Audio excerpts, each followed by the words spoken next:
28e jour de préparation pour la consécration à la très sainte Vierge Marie.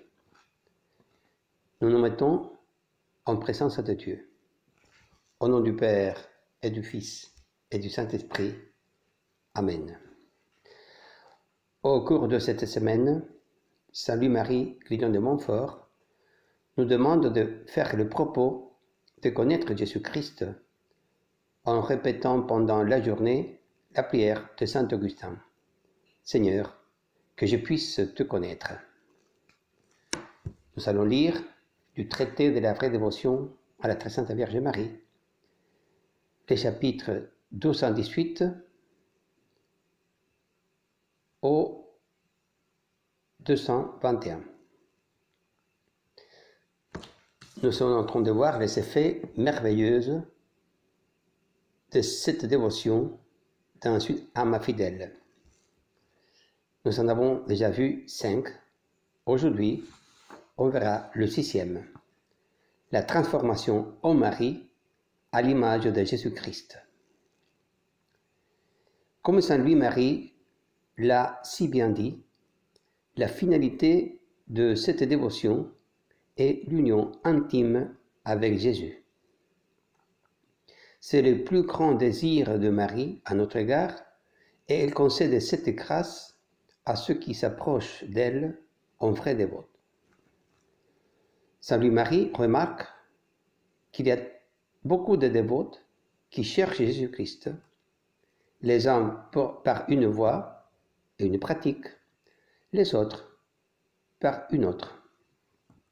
Souvent, après qu'ils ont beaucoup travaillé pendant la nuit, ils peuvent dire « Quoique nous ayons travaillé pendant toute la nuit, nous n'avons rien pris. » C'est une citation de l'Évangile de Saint Luc, chapitre 5, verset 2. Et Saint Louis continue en disant « On peut leur dire « Vous avez beaucoup travaillé et vous avez peu gagné. » C'est une citation du prophète Agé, chapitre 1, verset 6. Jésus-Christ est encore bien faible chez vous, mais par la voie immaculée de Marie et cette pratique divine que j'enseigne, on travaille pendant les jours, on travaille dans un lieu saint, on travaille peu. Il n'y a point de nuit en Marie, parce qu'il n'y a point eu de péché, ni même la moindre ombre. Marie est un lieu saint, et le saint des saints, où les saints sont formés et moulés. Saint Louis de Montfort se sert d'une image qui nous explique comment nous pouvons attendre Jésus à travers Marie. Je cite le Père de Montfort. « Remarquez, s'il vous plaît, que je dis que les saints sont moulés en Marie. Il y a une grande différence entre faire une figure en relief à coups de marteau et de ciseaux et faire une figure en la jetant en moule.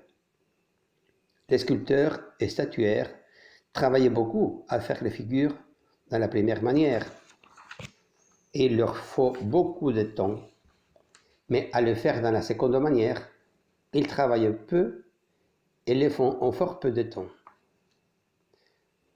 Saint Augustin appelle la Sainte Vierge Forma Dei, le moule de Dieu, le moule propre à former et mouler des saints. Celui qui est jeté dans ce moule divin est bientôt formé en Jésus-Christ, et Jésus-Christ en lui. À peu de frais et en peu de temps, il deviendra semblable à Dieu, puisqu'il est jeté dans le même moule qui a formé un Dieu fait homme. En s'adressant au directeur spirituel, notre saint insiste sur la nécessité de guider les âmes au moule de Marie. Je cite le Père de Montfort.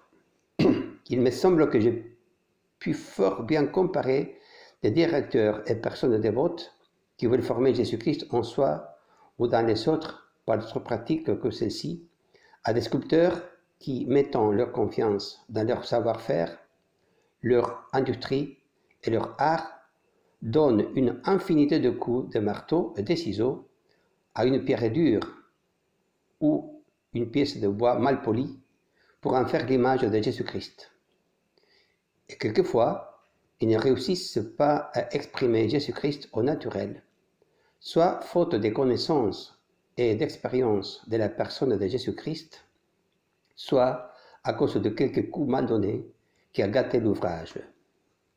Mais pour ceux qui embrassent ce secret de la grâce que je leur présente, je les compare avec raison à des fondeurs et mouleurs qui, ayant trouvé le beau moule de Marie, où Jésus-Christ a été naturellement et divinement formé, sans se fier à leur propre industrie, mais uniquement à la bonté du moule, se jettent et se perdent en Marie pour devenir les portraits au naturel de Jésus-Christ.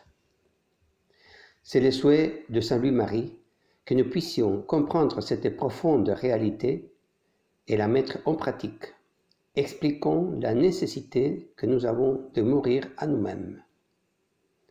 Si les grains de blé tombés en terre ne meurent pas, ils restent seuls.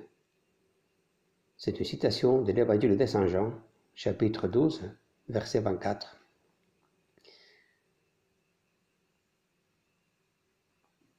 Il faut mourir à nous-mêmes pour restaurer en nous, à travers Marie, l'image et la ressemblance avec Dieu, souillée par le péché originel de nos pères.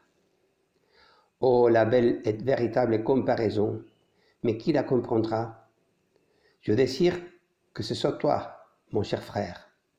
Mais souviens-toi qu'on ne jette en moule que ce qui est fondu et liquide. C'est-à-dire qu'il faut détruire et fondre en vous le vieil Adam pour devenir le nouveau en Marie. Litanie du très saint cœur de Marie. Père céleste qui êtes Dieu, ayez pitié de nous. Fils, Rédempteur du monde qui êtes Dieu, ayez pitié de nous. Esprit Saint qui êtes Dieu, ayez pitié de nous. Trinité Sainte qui êtes en ce Dieu, ayez pitié de nous. Ô cœur de Marie, conçu sans péché, embrassez mon cœur du divin amour dont vous brûlez. Ô cœur de Marie, plein de grâce, embrassez mon cœur du divin amour dont vous brûlez. Ô cœur de Marie, béni entre tous les cœurs, embrassez mon cœur du divin amour dont vous brûlez.